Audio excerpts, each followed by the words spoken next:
Hello dear, सलाम, आदाब, नमस्कार।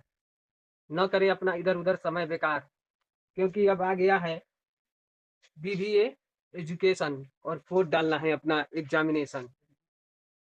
तो आज के इस वीडियो में चुलबुल सब पढ़ाई कर रहा है या नहीं? आप लोग के लिए हम इतना मेहनत से वीडियो बना रहे हैं। एग्जाम काफी करीब है और एग्जाम में सब आपके माता-पिता उम्मीद बनाकर बैठे हुए हैं कि मेरे चुलबुल सब जो है बढ़िया एग्जाम में मार्क्स लाएंगे।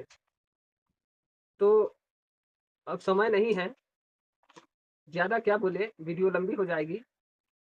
तो आप लोग चाहते हैं कि अपने छोटे भाई-बहन को खिलौने लाकर दें, अपने माँ के लिए साड़ी लाकर दें, तो पढ़ाई पर ध्यान दीजिए और ज़्यादा गेम पर ध्यान ज़्यादा गेम पर ध्यान नहीं दीजिए।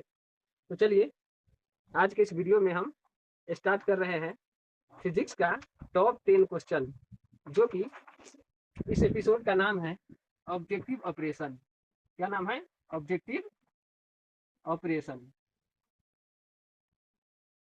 जो कि 2025 बोर्ड एग्जाम होने वाला है, उसके लिए है स्पेशल।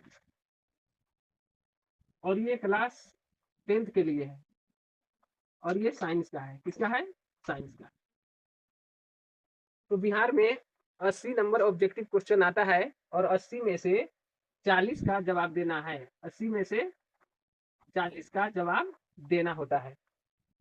तो बहुत ही इंपोर्टेंट क्वेश्चन आप लोगों के सामने हम ला रहे हैं।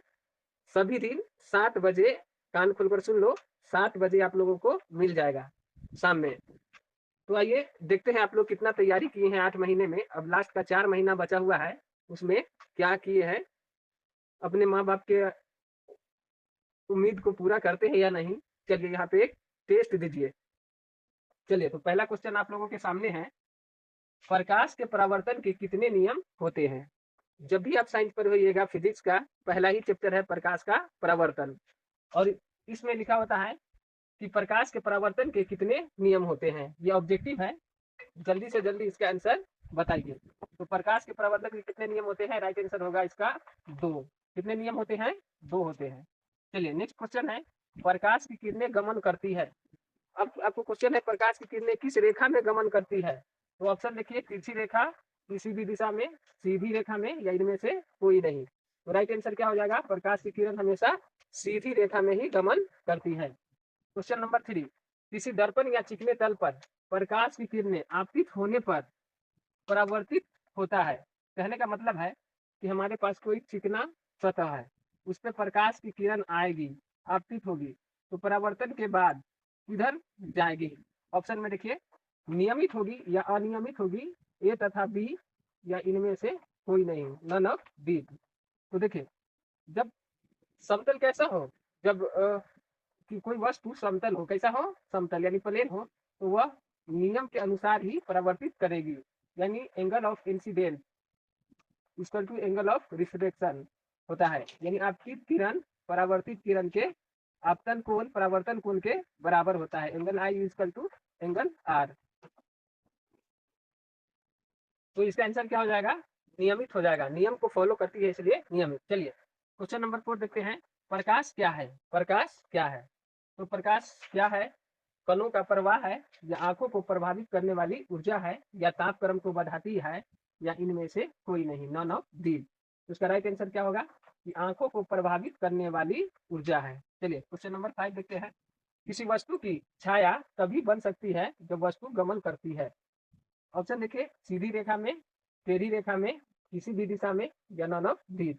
कहने का मतलब है कि कोई वस्तु का कब छाया बनेगा, किसी वस्तु का कब छाया बनेगा?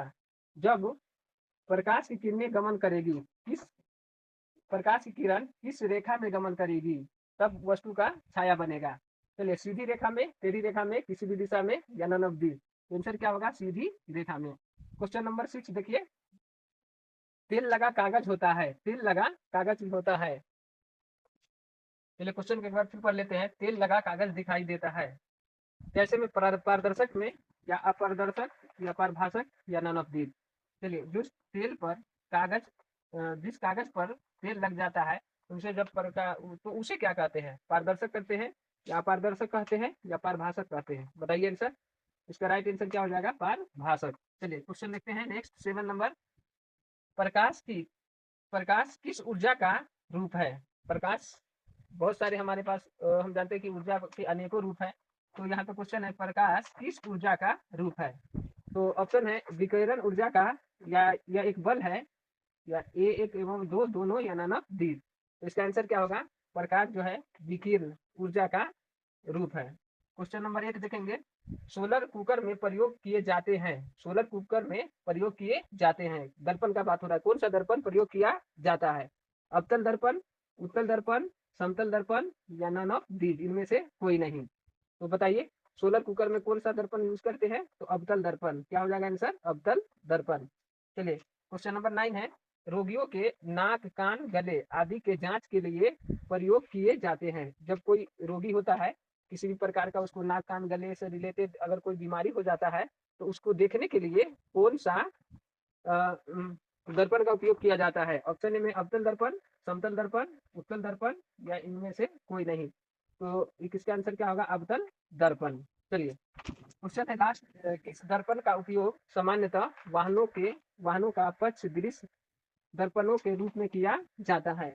ऑप्शन समतल दर्पण, अवतल दर्पण, उत्तल दर्पण, या ये सभी। तो ये क्वेश्चन आप लोगों को लास्ट वाला क्वेश्चन होमवर्क दे रहे हैं। ये क्वेश्चन आप लोगों का होमवर्क है और कमेंट में इसका जवाब दे और सब पढ़िए अच्छा से और अपने माता पिता के आंखों का रोशनी बनिए। और अच्छा लगे तो ये चैनल नया है, मेरा नया वाला चैनल है, इसको सपोर्ट कीजिए और लाइक कीजिए और फॉलो कीजिए। चलिए दोस्तों मिलते हैं अगले वीडियो में। धन्यवाद।